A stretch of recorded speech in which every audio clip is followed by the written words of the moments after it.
So we're going to get some expert help now with this story we've been reporting out tonight, along with our colleagues at NBC News. Again, we can report tonight that according to two sources familiar with the investigation, federal prosecutors in the Southern District of New York have expressed interest in and have discussed with Maine Justice the possibility of trying to obtain the electronic communications of the president's personal attorney, Rudy Giuliani, who remains under what we're now told is very active criminal investigation by federal prosecutors. Now, as we understand the process, we believe that those prosecutors can't ask a judge directly for a warrant for those communications without getting the go-ahead from higher-ups at Maine Justice in Washington. And while we can report that prosecutors at SDNY have discussed this subject with Maine Justice, we don't know whether Maine Justice has given them the all-clear. So we want to look at this part of the process and this part of the equation with a couple people who are intimately familiar with how this works, both from the asking permission side and from the granting permission side. So in just a moment, we're going to speak with our friend Chuck Rosenberg. He's a former senior Justice Department official. We're going to talk with him about the view from Maine Justice. If there are prosecutors who come to you and say, hey, this is sensitive, we want to get a warrant for the electronic communications of the president's personal lawyer, how is that handled under normal circumstances by Maine Justice? What should we look for if we're concerned it could potentially have been mishandled or diverted? But then also, what about the prosecutor's side? What about being there at SDNY, needing to get the go-ahead for something that you believe your case really needs? Well, to that point, joining us now is Danya Perry. She's former deputy chief of the criminal division at SDNY. One of her responsibilities there was reviewing search warrant requests for prosecutors from the Southern District. I should note that Ms. Perry has been on this show before in her capacity representing former Trump lawyer Michael Cohen. Danya Perry, it's really nice of you to be here tonight. Thank you so much for making time. Great to be here. Thanks, Rachel. So having been part of, having overseen the Southern District search warrant requests, can you just tell us how this normally works? I assume that it's a relatively rare thing that you need sign-off from Maine Justice to try to get a search warrant from a judge or to get a subpoena from a grand jury once you know what you're looking for from somebody who's the subject of an investigation. Well, actually, with respect to a search warrant for an attorney's offices or electronic devices, it is routine it's by the books, it's regular, it's ordinary for any U.S. attorney's office to consult with Maine Justice.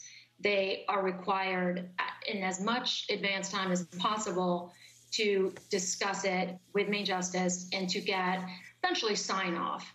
And that is just meant to ensure the protection of attorney-client privilege, which is sacrosanct and does need to be monitored across the boards and across all jurisdictions.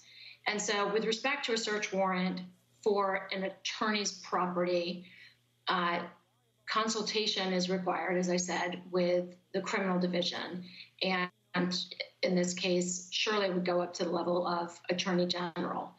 Approval is not necessarily required, at least according to the Justice Manual.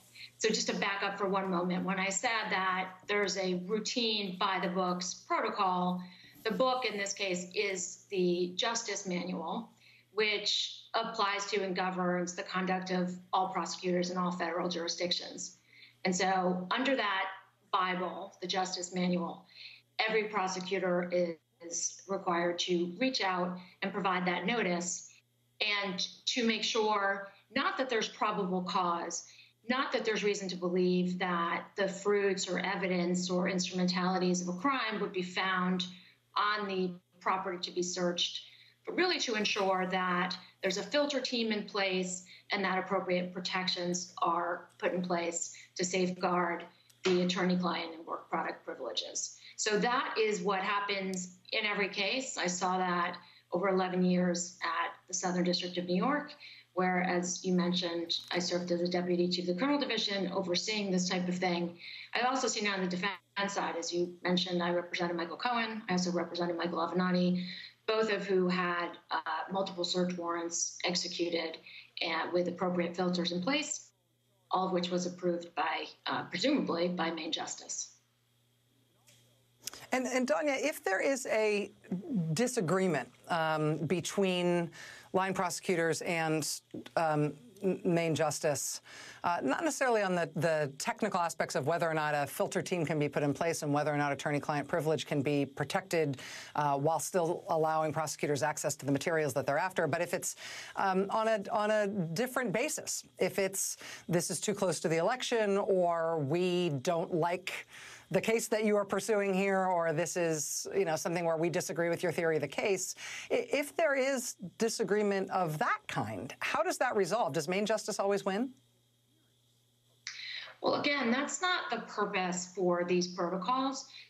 The purpose is it is meant to be a consultation. It is not meant to be a re-review or a super review of the particular U.S. Attorney's Office belief that there is probable cause in a particular matter. So while there were other particular processes put in place with respect to the Ukrainian investigation and with respect to senior members of the presidential campaign, both of which would have implicated Mr. Giuliani, it is not appropriate and is not regular at all for Main Justice to veto or to reject a search warrant for political purposes or for other purposes. They might push back on some of the protocols and the safeguards in place for the filter team. They might have questions. They might seek clarification. But I have never seen an attorney search warrant rejected. And I don't believe that in this case that it would be rejected. It was search warrants were approved with respect to numerous other devices and properties in the Parnas and Vrooman investigation. That is ordinary, typical, regular, and I would expect that approval would also be granted in this case with appropriate safeguards in place. Danya Perry, former federal prosecutor from the Southern District of New York. I should mention the senior role there, Deputy Chief of the Criminal Division at SDNY. Danya, thanks for helping us understand this from the prosecutor's perspective. I really appreciate your time. A pleasure. Thanks, Rachel. All right, let's bring into the conversation.